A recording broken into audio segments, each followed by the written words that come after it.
Jonathan Thomas. David? Thank you. Yes, nice to meet you. Nice to see you, I should say. Thanks for hosting us today with this amazing Franklin County Crisis Care Center. Of course. You're the Chief Operating Officer with the ADAMH board, and we're going to get everybody to talk right into that mic. That works. Yeah, absolutely. Yes, I'm CEO for ADAMH, and I've been with the company for just over 10 years. And I had the privilege of being the project lead for our organization for developing this facility over the last several years for our community. I just made an analogy to Shackleton, which was two and a half sort of years of having to endure together and work together. This project started when? So in concept and planning and principle, this project started late 2014, early 2015. So it's been almost an 11-year journey for our community, and you're going to hear a lot about that throughout the day today. So show it to us, Jonathan. Yeah, and before we go inside, I just wanted to, as we're standing outside, Yeah, make some quick comments about the community that we're in. So obviously we're in Columbus, we're in Franklin County. Specifically, we're in a neighborhood called Franklinton, and we're in the West Edge Association, which is all the businesses surrounding here. Yeah. The big, beautiful blue big W. West Edge sign, yeah. And what I love saying about this is we have been welcomed by all of our partners. And we know in looking around the country and talking to others around the country, at times behavioral health projects can hit up against some not in my backyard issues. Right. And we've had the opposite response. We've You had are welcome. yes in my backyard. Our community understands the need for this. They support the project. They know our community deserves these services and are clamoring for these services. So we've had the community rally around us and support us. And we wouldn't be standing on this parcel if it wasn't for the Franklinton area and those business partners. I just want to say to our audience, we've all been in this field for a while. It's the first time we've ever heard YIMBY. Yes, in my backyard. Absolutely. Okay. Absolutely. All right. Let's see it. All right. And again, if you're just joining us, Bob Dylan has got us on the camera. He's got his harmonica, his guitar. He's going to take us all the way through this. Do I need to? I got the you. badge here.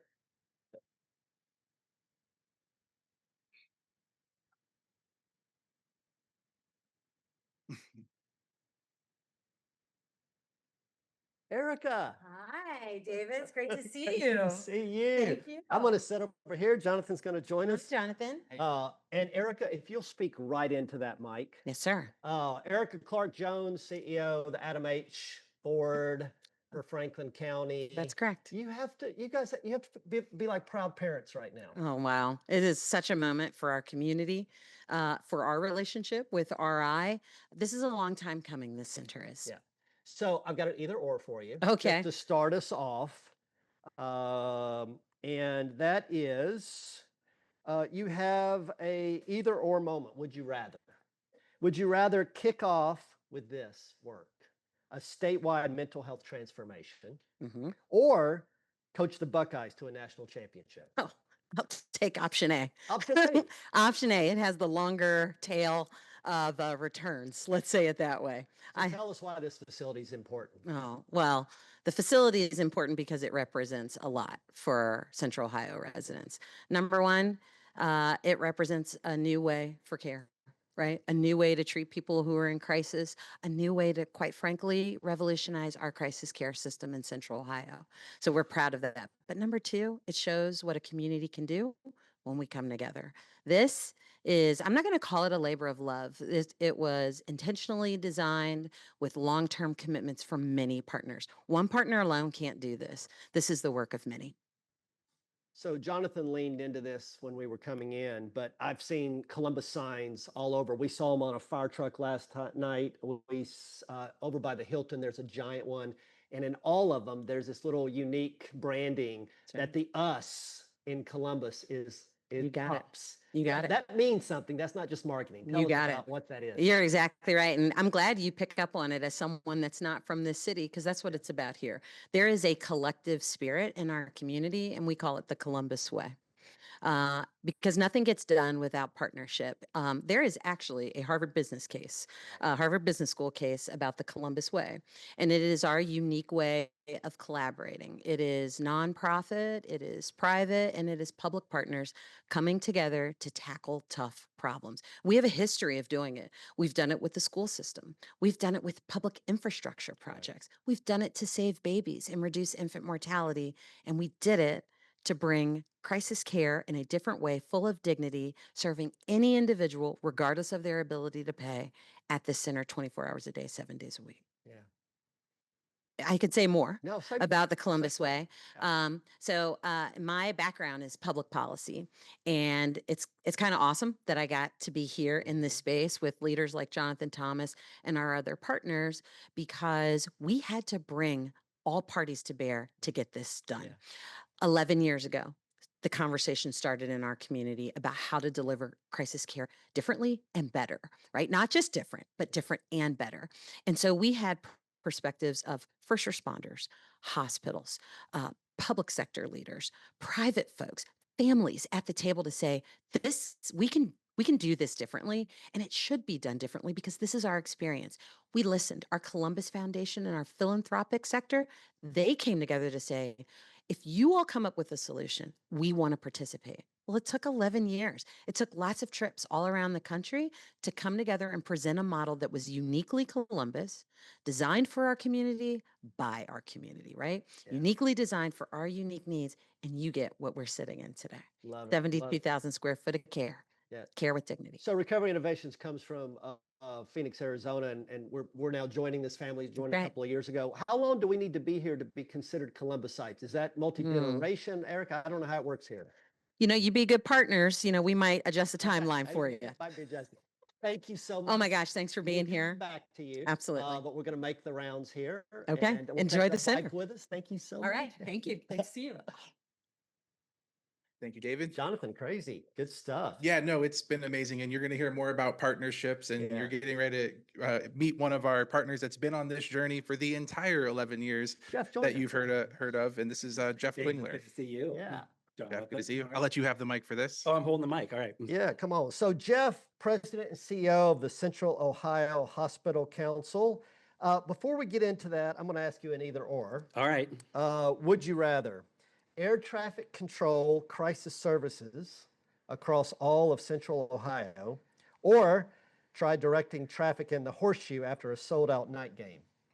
Oh, those are tough. I believe in leaving these types of jobs to the experts. So if it's an option, I'm going to say neither, because people need to get to where they need to be, and I just wouldn't be good at that. Yeah. So, so I don't know if you were following the program, but outside we were talking about Ken Norton's New Hampshire work on psychiatric boarding. And the reason he went after this is today we estimate 40 to 45,000 people are in hospital emergency departments because of a mental health, substance use, or suicidal crisis. It's a terrible experience, not because of the hospital staff, but because that's not what it's designed for. And they can be there just waiting for hours and hours or days and days. Yep. That was like Ken, who tracked the data. This is where this all started, Jeff. this is where this started. So tell us about the bed board. Again, the bed board, I'm with the Central Ohio Hospital Council. That's the 4 hospital systems here in Franklin County. Started the council in 2008, and the CEOs, the governing board, the very first issue they wanted to work on collaboratively was the issue of ED boarding of psychiatric patients. We went live in 2009 with what we call our bed board. I'm sure many communities have a similar bed board. Ours is a little bit different because it's truly a patient board. Yeah. It is a mechanism where we place patients who are in need of an inpatient bed, who are sitting in an emergency department, is where we communicate with those folks who have the beds. And I bring that up because we started the bed board in 2009, and in that month, May of 2009, we had 400 patients in our EDs that were waiting 3, 4, 5 days for an inpatient bed placement. 3 years later, we were at 800 patients. 3 years later, we were over 1,000 patients. 3 years later, we were over 1,500 patients in a given month waiting in our EDs for an inpatient bed. Yeah. So it was at that time that the adult hospital systems reached out to our ADAMH board, other local organizations, and said, we need to do better for our patients, for our residents. As you said, the emergency department is not the best location, not the optimal setting to provide. Due to your teams trying to provide emergency medical care with that kind of volume, 1,500 people a month in this region. Absolutely. What impact does that have? Well, it impacts the teams. It's very stressful for the patients, which makes it stressful for the teams. But, these are caregivers. They know that this is not the optimal setting to provide that care for their patients. Access issues for everyone? Absolutely. For all the other reasons why folks are going to the emergency department, it certainly does provide that access issue. But keeping the focus on the patients, we knew that we could do better as a community to provide the care they need. But in order to do that, you were going to have to find the funding to support the creation, the building of a facility as well as services. So tell us about your donor board. That's right. So we had a number of months that, as Erika mentioned, that we gathered 30, 40 community organizations to talk about what are the services needed at this center, where should it be located. But when it came time to actually fund the construction facility, we knew that the hospitals had to be early supporters, and they had to have significant support. As you reach out to the corporate community, to the philanthropic community, to local, state, and federal government, the first question you're going to get are, where are the hospitals? So we knew that the hospitals really need to be early supporters of the construction of this facility. So early on, the three adult systems put up $8 million for the construction, which I think really led to, it set the stage for saying this is really a priority. In the prompt. Yeah. Exactly, for this community. Yeah, terrific. So, Jeff, thank you so much. Absolutely. This donor wall is a terrific way of demonstrating all the partners who came together. Great to talk to you. Awesome. All right. Thank you, Jeff. Thanks, Jonathan. Jonathan, as we walk away, so Jeff, representing that original seed funding, really material funding that got this going. What did the project cost overall just to raise the building up? Overall, we're looking at just right around $63 million. It's a 73,000 square foot facility. As you'll see through the tour, we have 3 different service levels co-located. The philanthropic support, again, all levels of government. We have federal, state, county, city support coming in. And it took every one of those partners to really make this happen. And so what we're walking into right now is one of the lowest of the 3 levels of care we're co-locating. This is our behavioral health urgent care. This will be opening in 2026. So as individuals present, if it's a lower level need and they don't need that full crisis observation, crisis stabilization, they can have their needs met here and be discharged through our discharge lobby that you'll see towards the end of this day. So I want to put Dr. Deb Pinels on deck as we talk about this. But in this next generation of the Arizona model, Jonathan, people are not going to a hospital ED for medical clearance before they come here. Yeah, that's something we really want to cut down on. Yeah, but even in Arizona, where people go directly into facility, it's not 100% of people going to hospitals, but it's still about 1 in 20 who land up needing a medical stabilization because of something that's going on. And your desire is to cut that down. So let's talk with our next guest about how we're going to do that. I'm going to pass. No, I'm going to pass the microphone. And is it Ariane? Arian. Arian. Yes. A pleasure. Yeah, thank you so much. So Arian is Director of Outpatient Pharmacy Services at The Ohio State University Wexner Medical Center. Correct. Yeah. It's a mouthful. And I've got an either or for you. I don't know if you've been watching on the live stream, but would you rather get lost for a few hours in the book loft or sample multiple flavors at Jenny's with no line? Get lost in the book loft. Yeah. And is Jenny's some place you've been? Yes, I have been there. Jenny's Splendid Ice Cream. Yes. Splendid Ice Cream. Okay. So If it was of no cost as well as the other portion, you should have added. It's not a cheap treat. If you have family going there, it's not a cheap treat. So tell us about the support services that you'll be providing in partnership here. Yeah, Ohio State is thrilled to be a partner with ADAMH and obviously RI in this next venture. We are looking both from a medical perspective as well as a pharmacy perspective and really meeting the patients where they are as opposed to having the patients move into, a medical facility. Like a common ED is what is, our historical process in that. And so we're really happy to offer that complement of services to really round out the full complement of what the patient would need. Yeah. And Jonathan, if in the Arizona experience, about 5% of people coming to a facility like this need a medical stabilization at a hospital ED, what are you hoping to drop that to? What have you modeled that out? Yeah, we're still looking at it, but we believe we could get this closer to 2%, if not less. In comparing the Central Ohio experience to that Arizona model, previously community-based behavioral health stabilization services in Columbus, we're seeing about a 10% rate of individuals who had co-occurring physical health care conditions being transported to emergency departments for medical clearance. So we believe we can improve upon that experience that some of the leading communities are already having, but it will be a substantial increase in performance from what Columbus has experienced to date. Terrific. Dr. Deb Pinels, comment or question? Yeah, hi. First of all, I don't know if the King Avenue Cafe is still open, but as a proud graduate of the Ohio State University before the Wexner name got attached, where I went to med school, this is an issue near and dear to my heart. I want to know, what do you see as the biggest barriers that have been created in this? Because medical clearance is such a tough issue that we're dealing with around the country, around this whole idea of what does it mean to be not medically cleared even, but medically stable enough to be at one of these crisis facilities. So what have you seen as the barriers that people need to overcome that you feel successful with?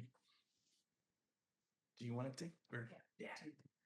I think I think some of the initial barriers that we really look at is some of the awareness in the community as well. And so really partnering with our, emergency medical services and just some community awareness as to this really can be your first stop. The first stop is, especially for many of those individuals, the reflex action would be emergency department. But through additional socialization, I think that's really our biggest barrier, is kind of turning that lens as to this can be your first stop, and then on that decision point in that decision tree, and maybe your only stop very well. Like that's our hope, and that's our desire. Obviously, from a medical care perspective, we recognize that these services are really integral to this patient population, and historically what we have done has really not been to the maybe the best benefit to that patient. And then secondarily, it creates additional backlog in our emergency departments. And so we want to have facilities in an innovative approach that really goes toward the patient. And so we're really excited about that.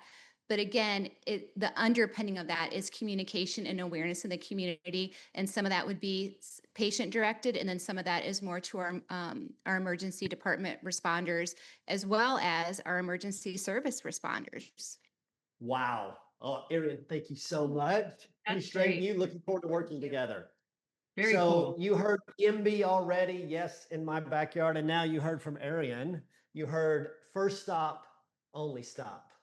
And that is how you break this medical, I'm going to walk backwards, Justin, but that's the way you break this medical clearance chokehold, right? Is you get people to come here first. We started doing that in Arizona before we got there in as early as 2005, beginning to send people directly to the crisis facility. And instead of everyone going for medical stabilization and then possibly going to a detox unit or a crisis program or an inpatient program, rather go first stop crisis. And then for those who need additional supports medically, but that number for us has been 5% or fewer, and you're driving that even lower. It's going to be great to see how that data looks, Jonathan. Yeah, absolutely. And I hope everyone understood and heard there the partnership piece of that, by having the partnership with OSU and Recovery Innovations and your medical leadership, combined with the leadership of our Columbus Fire EMS and their medical leadership. Right. Everyone's working together to determine what are those protocols, make sure all first responders know that this is the appropriate location, it's safe, they can handle that medical acuity, so we can get everyone to the best place in the community for services. Yeah, terrific. Okay, so we have a trivia question. Okay. And for all of you, you're in the hot seat out there in the jam. In calculating the throughput. So this is the issue. This is not a boutique solution. This is an effort to cut into those 1,500 a month that are waiting in an emergency department at scale. But how do we calculate that throughput? Which of the following is not part of that formula? Is it A, bed or recliner capacity, B, length of stay, C, occupancy percentage, or D, readmission rate? So Jonathan, we're bringing up that poll for people to respond to. But this is how the idea of beyond beds, and Dr. Pinels has been such a leader with that, Dr. Hepburn and Najmid, is that inpatient capacity won't solve psych boarding. Correct. But cutting through medical clearance with first stop, and for many people only stop, that has the potential to really do it if you can do it at the scale that's needed. So which of those is, what's our audience saying in regard to this poll question? Do we have a clear consensus around this, Karen? And that's the correct answer. It's readmission rate. The readmission rate will tell you how many unduplicated people you might see in a year. Sure. But the throughput formula, and we're going to come back to this, so be thinking about that throughput formula. We're going to do an over-under later in the program.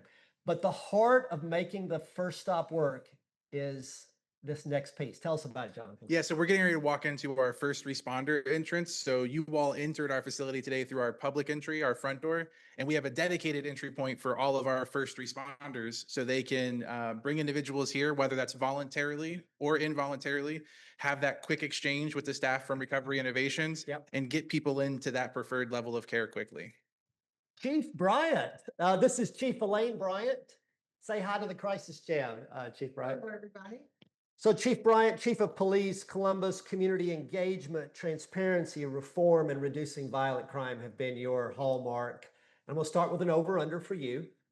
Would you rather lead a peaceful citywide parade with 20 marching bands, or finally get a full day off without any calls or emails? I don't know what I would do having a full day off without any. Oh, you can't even. That might actually worry me, so I don't think I can enjoy it. So I think I'd go ahead and lead the You parade. would lead the parade. Lead the parade. All right, well, that's it. I wouldn't have seen that one coming. But tell us about this program and what this is going to mean for your teams. Absolutely. This is a game changer for the Columbus Division of Police. We are so excited about this this program because what it's going to do is allow people to get services in real time. When you have mental health crisis, when you have addiction, it is so important that people are provided the services that they actually need. So being able to have our officers be able to bring people here in real time and for them to get services is going to be huge. Oftentimes our officers are saying, we don't know where to take anybody. We don't have anywhere to go. Or when they take them to the hospital, they're waiting for hours for them to get service, which then takes officers off the streets for calls for service. So being able to come here and within minutes have officers be able to get back on the street is going to absolutely be good, not only for the officers, but for the community as well. Yeah. We've talked to officers for years who describe this crucible of pressure of three choices. Maybe they relocate someone.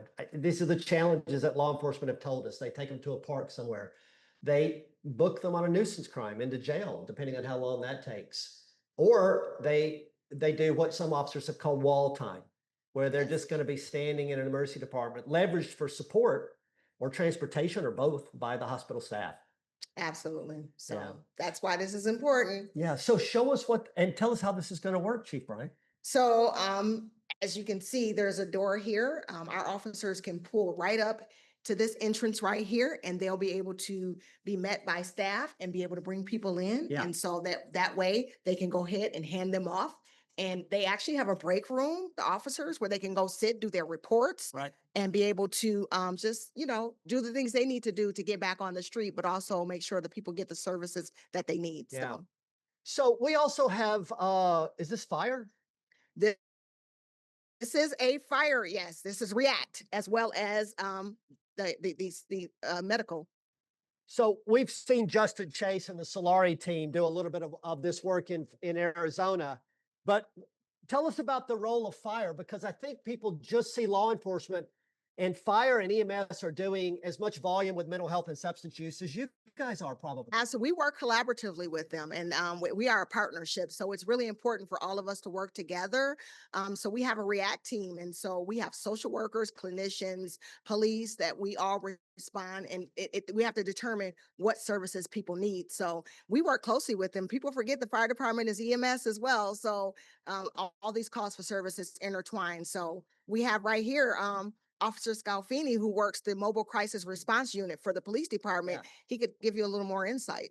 Frank, good to see you. Frank, this is a blue car, but it doesn't have lights. Tell us about, and if you can talk right into that mic, tell us about your car here. Sure thing.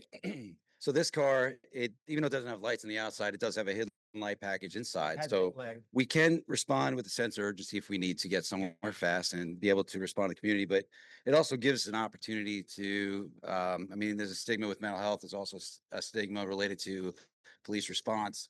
So it kind of helps crush that stigma for us and become more welcoming as we approach and during transports to give Yeah. privacy that they need to, get to your facility safely and have that privacy just to not worry about what people are seeing inside or Terrific. who's inside or where they're going.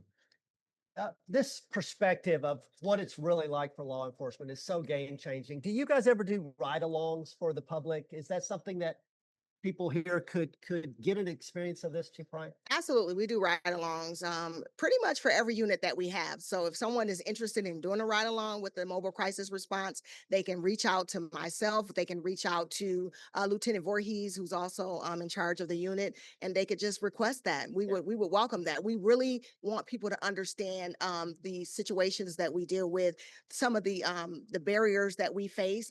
This is going to be a game changer for us in breaking down some of those barriers and allowing our officers to be able to help people the way that we really want to help in our community. Because what we do know is that a healthier community is a safer community. A healthier community is a safer community. I was going to ask you, can you envision law enforcement turning around in 5 to 10 minutes? But your answer to me was not what I expected when we asked you that. You already are seeing, it's not that quick yet, but you're already seeing a turnaround for your police. Yes, we are.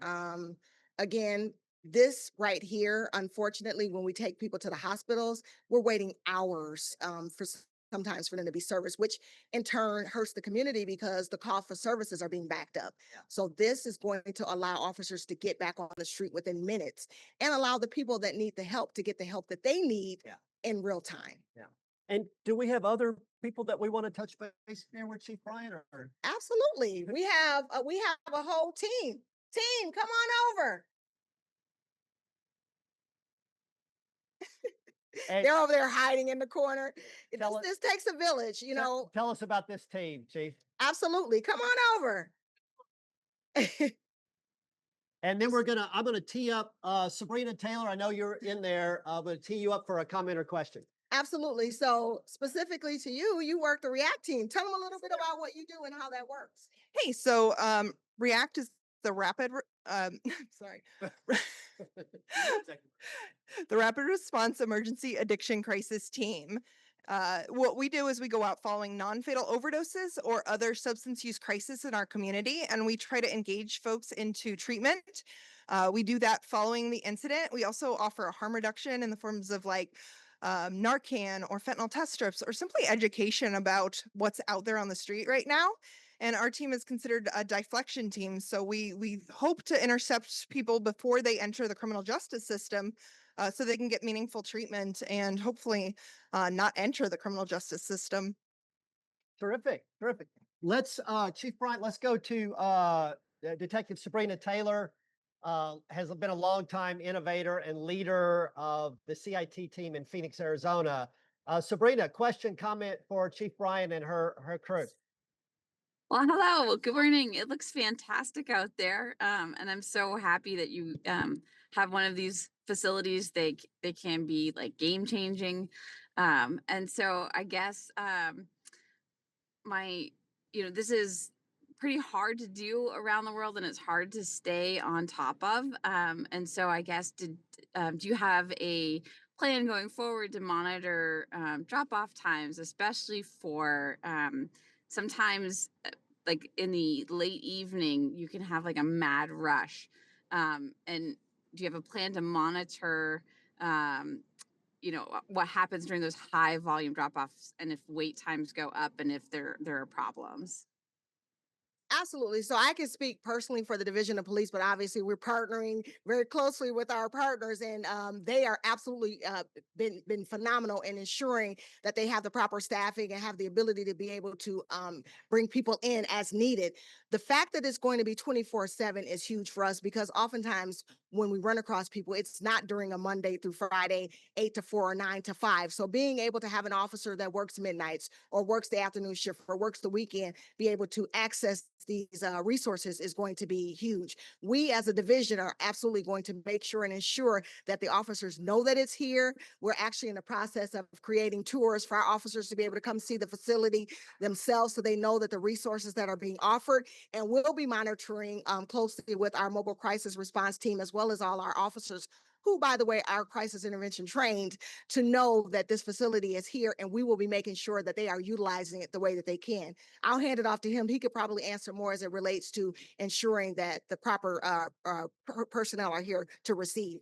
Well, Jonathan, while you're teeing that up, Sabrina, what are the wait times in Phoenix right now? What are they running? They're running about 2 minutes. So I don't know that you can go any faster than that safely, That's awesome. right? That's about as fast as it's going to And honestly, that would be my response is looking at the model that Recovery Innovations uses at all of their locations by having the staff on site, the high staff to guest ratio that's used, that response time with dedicated professionals where you have 3 individuals responding every time that doorbell rings. It allows for individuals to be safely and efficiently go through the intake and triage process and allows public safety to get back doing public safety initiatives, which is what our community needs. If I can, David, I also wanted to mention while we have strong public safety responses and 911 has a great infrastructure that allows for dispatch of those teams, along with 988 being introduced to our community and everyone else's, the ADAMH board also invested in expanding community mobile teams that will send out clinicians and peers to respond, and they can be dispatched through 988. And we have 2 representatives from the community mobile teams here as well. This is the shy Netcare. You guys were trying to hide over there. We saw you. We were, but yeah, we're with Netcare Access. We're part of the community mobile team. So we are a civilian-led team. Generally, we go out in pairs with a clinician and a certified peer support specialist. And we do community mobile crisis. So we often go to wherever the clients or the caller is needing services, a home, a community meeting spot, a relative's house.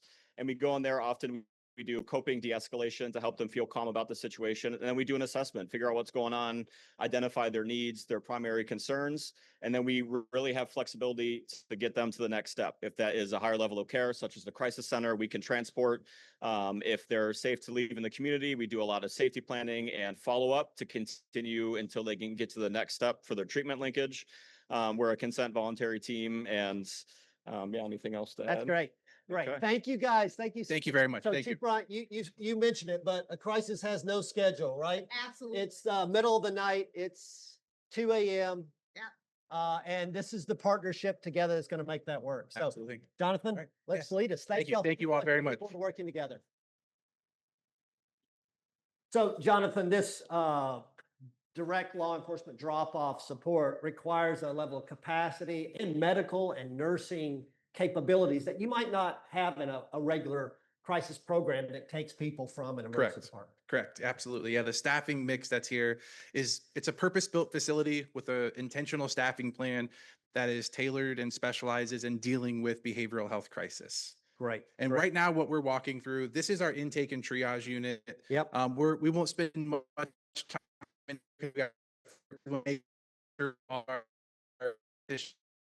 But we do have intentional space. It doesn't matter if came in through the front door, came in from first responders. Doesn't matter if a guest is here voluntarily or involuntarily.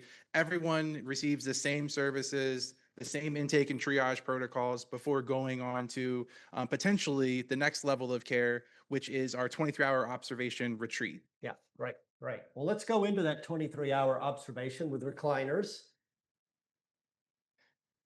Lysha. And I know we might have been just a little bit glitchy there. Hopefully we're back with you as we get back into the Wi-Fi area. Lysha Best, VP Clinical Operations. That's me. At Recovery Innovations. Lysha, would you rather host the ultimate team retreat with a surprise karaoke and zero paperwork? Or a VIP spa rejuvenation afternoon for total recharge? I don't know, David. If you're paying, I'll take the spa. The spot is. I may actually be on the hook for that one.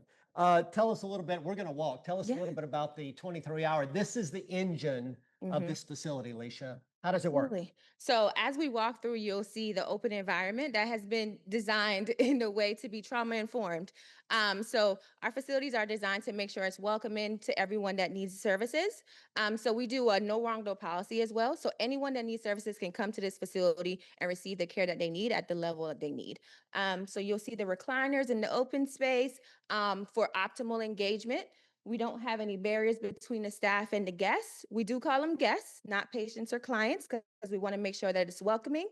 And then we want to make sure that the facility is trauma informed. So we also have quiet spaces that the guests can go into. And then we also have single rooms that they can go into if the milieu is a little bit too high acuity. So Lysha, in a lot of programs, you would see a plexiglass fishbowl kind of a space Absolutely. with staff on one side and the guests on the other. We've actually found counterintuitively, this is safer. It is. And because of the level of engagement, you don't create and foster sort of the tension that can go on. Absolutely. So the staff is able to engage at any time. They get up from the desk and have good conversations and walk around and have good engagement. Yeah. And you said that people are guests while they're here. Why is that language important, Lysha? So it's important to make sure that we're trauma informed, right? So to make sure, am I coming back here with you? Yeah, come on. Oh, okay. Come on, we're walking and To make sure that they feel welcome as soon as they come in. So think about a living room, right? So when people come to your home, you call them a guest. So this is the same environment. We want to make sure that they feel welcome when they come in. Lysha, tell us about this hall right here. Well, Jonathan, did you design this hallway? Jonathan, tell us about this hall right here. No, I appreciate that. Thanks, Lysha. So with all the things we're designing here, the design really was a community-driven design, and it was going and visiting facilities around the country. We visited several facilities that Recovery Innovations runs. We looked at it from other crisis providers, and we talked to staff, just like we listened to those with lived experiences on what the care experience should feel like. We listened to staff on what the staff support experience should look like. So this is a discrete corridor that staff enter and exit the observation area through a different door than how the guests are brought in or discharged from. And it allows them to come and go without disrupting the care that's taking place. They have their own supports back here, whether it's storage and restrooms, things they can access without, again, being out in that milieu with those receiving care. So it's just thinking of the staff flow, because we want this to be a welcoming environment. I love seeing all the staff that are here today as we're walking through. Programs like this don't exist without dedicated staff delivering the services. Yeah. So Jonathan, I don't know if we'll get to all of them, but you have a number of these kinds of design elements through the facility, supporting the guests, supporting their family, supporting staff, that there are entryways. So Absolutely. Yeah. So on the staff side, in addition to those discrete corridors, we have respite rooms that we've placed throughout the facility. So there are 2 different respite rooms. Staff can go off unit, collect themselves. For visitors, we've been really intentional about making sure visiting rooms are available on every care unit. But every visiting room is set up the same way, where you have an entry point for the visitor, which comes from a public corridor, and then you have an entry point for the guest that RI would bring in from the care unit. So if I'm coming here to visit a loved one, I never have to walk through the care unit to visit the person I'm here to see. I have a way of coming and going through that visiting room, and RI can safely bring the guest into that visiting room without me walking through that space. one of you is asking about the colors, and was there a thoughtfulness about trauma-informed care? There's a lot of green and blue. Jonathan, talk about the color scheme, the design schemes, and how did you think about the guest experience? Yes. So guest experience as a whole, we thought about by listening to those with those lived experiences, really bringing them in. Every one of those planning things you've heard Jeff Klingler and Erika Clark-Jones talk about. We had individuals with lived experience on every work group, every focus group. Fun fact or not, so in terms of colors, I myself am colorblind, so I don't have much say in the color selections or the palette that we have here. Jonathan. But our design team, the design team that we had was very thoughtful about doing studies, looking at behavioral health facilities, looking at psychiatric hospitals around the country, and really determining where did we see the environment and the environmental graphic design pieces had an impact on care. And so that's where all these ideas came from. Blue. Yes. And so we have a respite room like this for staff. We have these quiet rooms for guests. So if they need to step off unit, they can come in here, they can dim the lights, they can change the colors, they can make it much brighter. That wall is chalkboard paint. So it's really just giving individuals opportunities to move around the care space and do what's best for their recovery, for their healing, knowing that not every chair, every moment, every space is best for everybody at that point in time. So Dr. Brian Hepburn is with us today, I believe. And Brian, we talked about beyond beds and that inpatient capacity doesn't alter these dynamics, but in fact, a crisis facility like this, direct accessibility for law enforcement, a first stop and only stop for many people, really can do that. But it does have to do with scale. So we talked earlier about the throughput formula. Let's do an over-under, and if we'll bring up the over-under question. But when this facility is at its full vision, Yes. full capacity, how many people a year is Jonathan projecting that it can serve? Now, he's using that throughput formula. So Dr. Brian Hepburn, a normal program that's a crisis residential or crisis stabilization center, they typically serve in the 500 to 1,000. We've certainly seen some in the larger programs that are serving in multiple thousand, 4, 5, 6,000 or more. What is this program? What are we projecting it will serve total in the first full year of its full vision? Dr. Brian Hepburn, you want to take a shot at that, and we'll have the audience guess over or under? This is a shot. I would say over 4,000. Okay, Dr. Hepburn, I'm going to give you the throughput formula, and you can decide if you want to revise your answer up or down. First of all, the capacity. We saw 20, 20, and 20 more we're not seeing. There are 60 recliners. Correct. In the 23-hour temporary observation and treatment unit. There are 16 short-term crisis inpatient beds. And the formula is bed capacity divided by length of stay times occupancy rate times 365. So your first guess is, what is your first guess, Dr. Hepburn? I was looking at 4,000, but I haven't. Is that final answer, or you want to revise that with the throughput formula? Well, I don't have time to do the throughput formula unless somebody else has it. So yeah, I'll stick with 4,000. Okay, over or under? Let's see our audience. How's Karen? How is the audience just entering into chat or text, or do we have a poll? What is it looking like in the chat?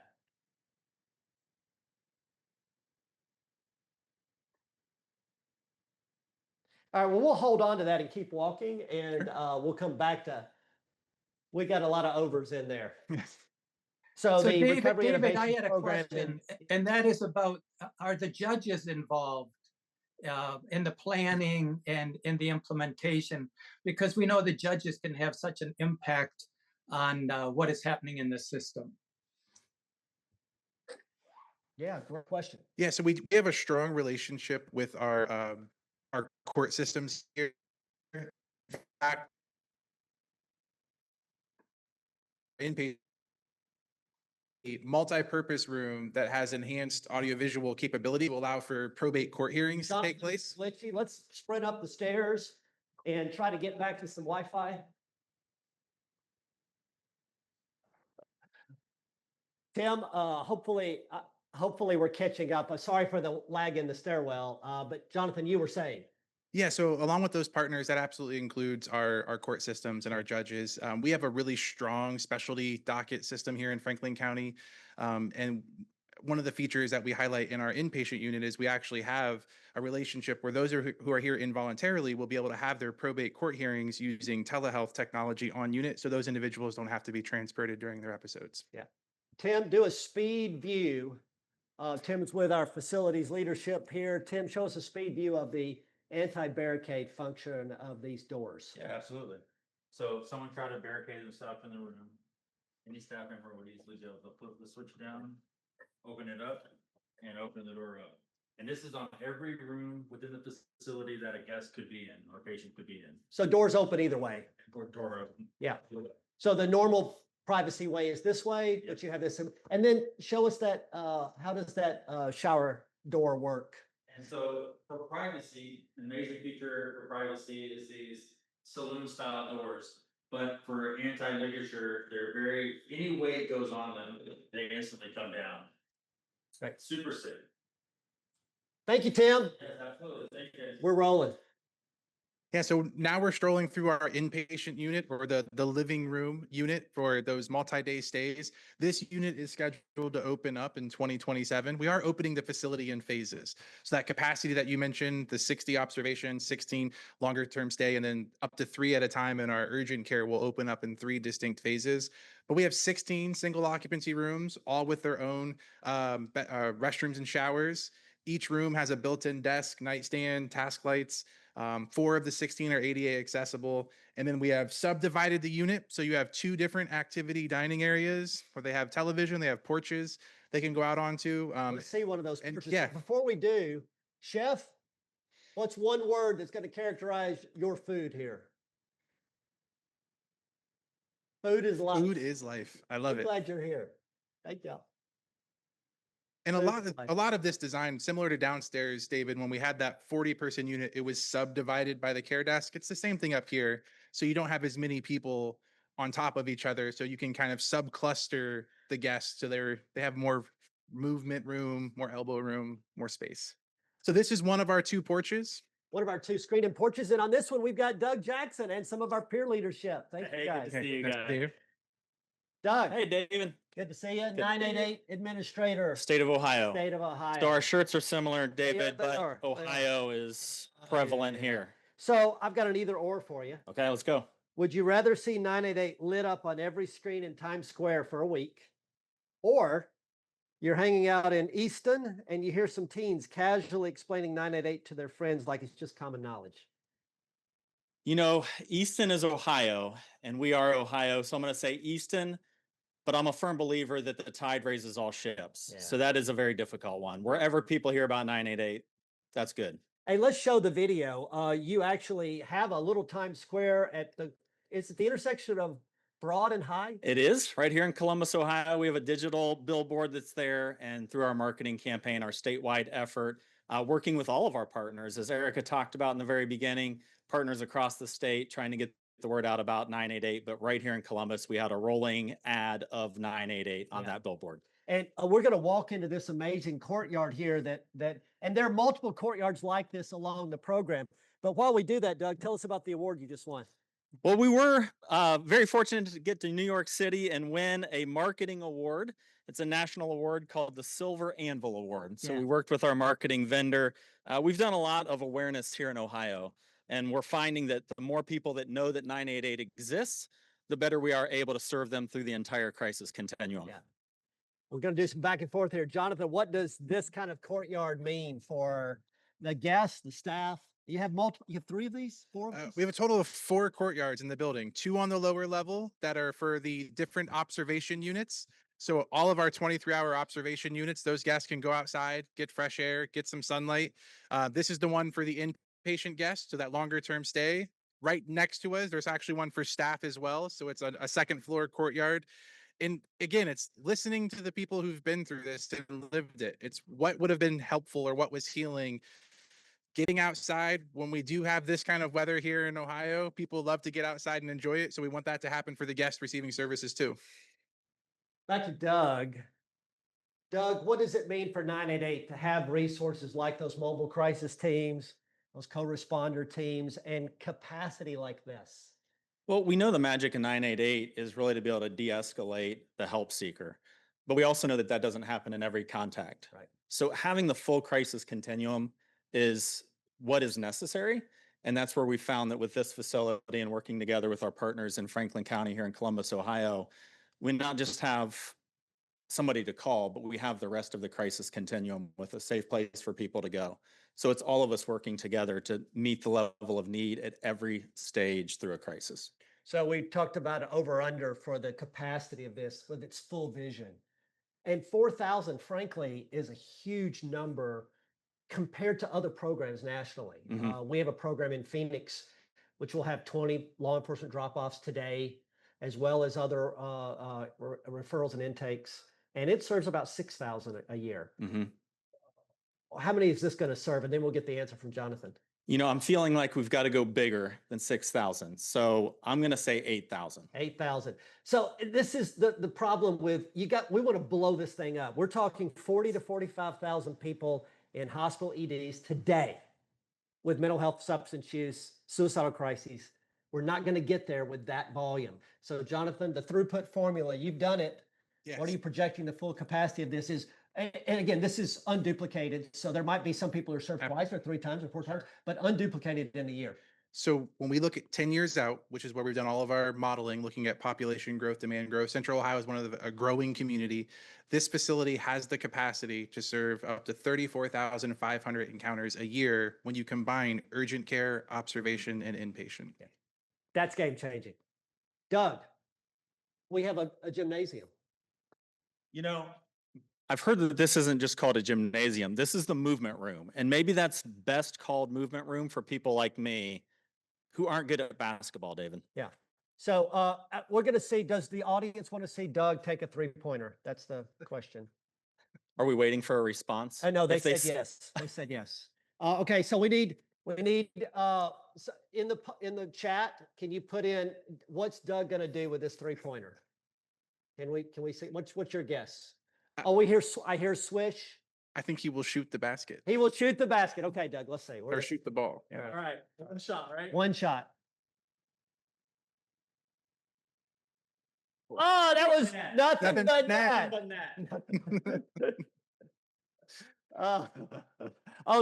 Okay. We're hearing yesterday I hit nothing but nothing. Now I did spin the ball and do a layup between my legs. Oh, I have defense. Okay. All right.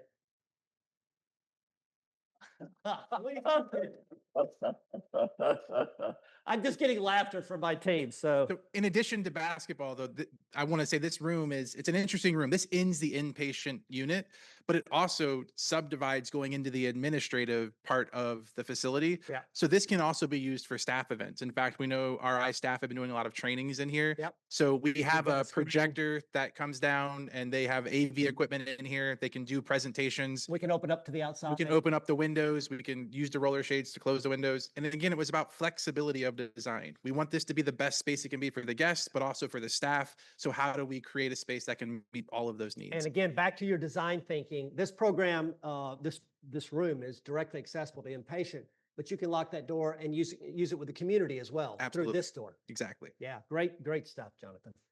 Did Doug sneak away? I think he did. Waiting for you right here. Doug, thank you so much. Good to be with you guys today. Yeah. Doug, in-state answer rate for Ohio.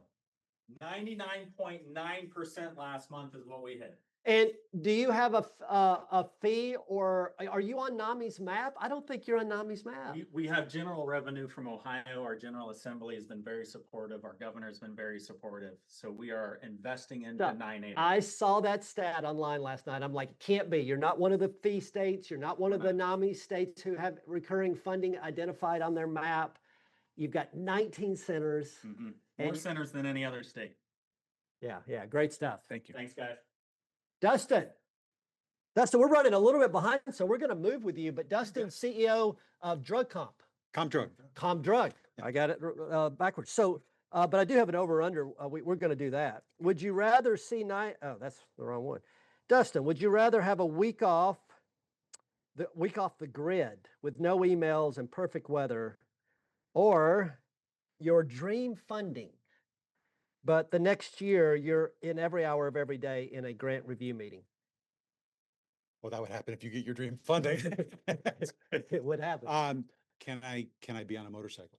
You can be on a motorcycle. We'll choose that. So tell us about this. We've seen the partnership with the Ohio State University Medical, but now we have other partners that are also doing great work that we're liaisoning with. So. Yeah. So a crisis is a point in time for a guest. Yeah. It's a fulcrum. It's when they may make that journey into recovery or not. Yeah. And so what the critical component, much like the handoff coming in, we need to have a seamless handoff going out. Yeah. So most of that continuing care is going to occur at our community partners. ComDrug is one of those. We have a robust system here with the ADAMH Board of Franklin County doing a great job of providing that care. This is the entry, right? This is how you get connected. That ongoing care, we have to take those handoffs and run with them. You'll have liaisons here? So the whole idea here is when staff are on site, if they're here either to see or to do that transition of They've got care, a space. we've got a space to work. We've got a place that we can plop down, do your paperwork, and then we can move along and transition to the community. We expect other partners here as well, Jonathan? Absolutely. Yeah. So as Dustin mentioned, to the ADAMH board, one thing I think I failed to say earlier on, we do not deliver services. We're a planner, a funder, and evaluator. So we have a robust network of over 30 organizations, including CompDrug. They're the ones that deliver the care. We've envisioned this building being the hub of a hub and spoke or of a wheel. It's the spokes that make the wheel turn. The hub's there, but if you don't have spokes to link to, things fall apart. So we'll have community providers coming in, working with Recovery Innovations, doing warm handoffs. I love calling this room one of those field of dreams rooms where if you build it, they will come. If you want community-based providers to interact and do joint discharge planning on site, then give them spaces to work. And so we had to add that to this building to allow for that capacity. And then we have a strong network of partners that believe in the vision, which is why we're confident it's going to deliver. Yeah, Dustin, thank you so much. Look forward to working together. Great. Thanks, Dustin. Okay, so we're going to be heading downstairs. We may have a glitch. We're going to skip that cool room I wanted to do, but for time. Sure. And while we're going downstairs, we may get glitchy again in the stairwell. We'd love your questions or comments for Erika Clark-Jones as we wrap up today. And Jonathan, your final thoughts as we're heading down to the end of this tour.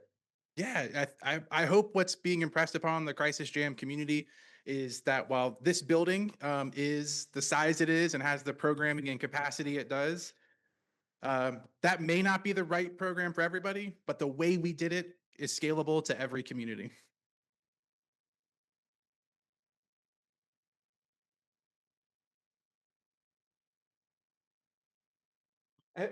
Justin, I don't know if we showed the video of some of the staff resources, but these are the lockers and one additional. There's so many staff resources, and this is the fancy key robot.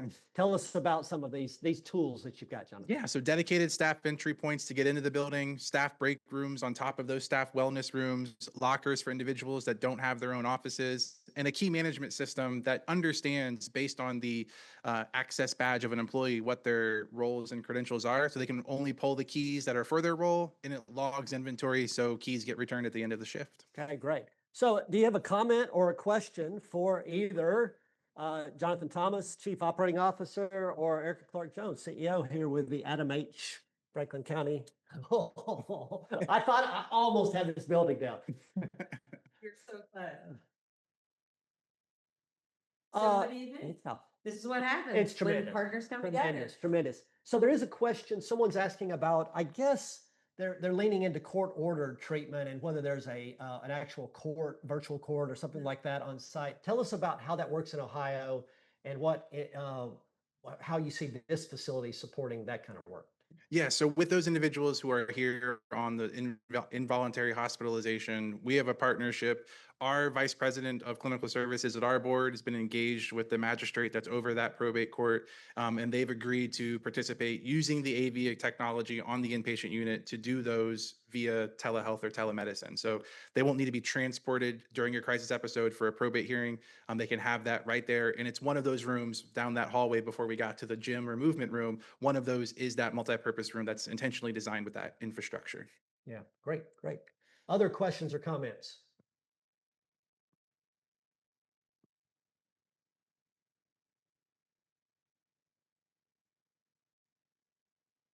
Yeah, so there's a question in the YouTube, actually for someone on the live stream on YouTube, they're asking about when you go out into those courtyards, if you're on the living room inpatient, how long can you stay out there? How does that work?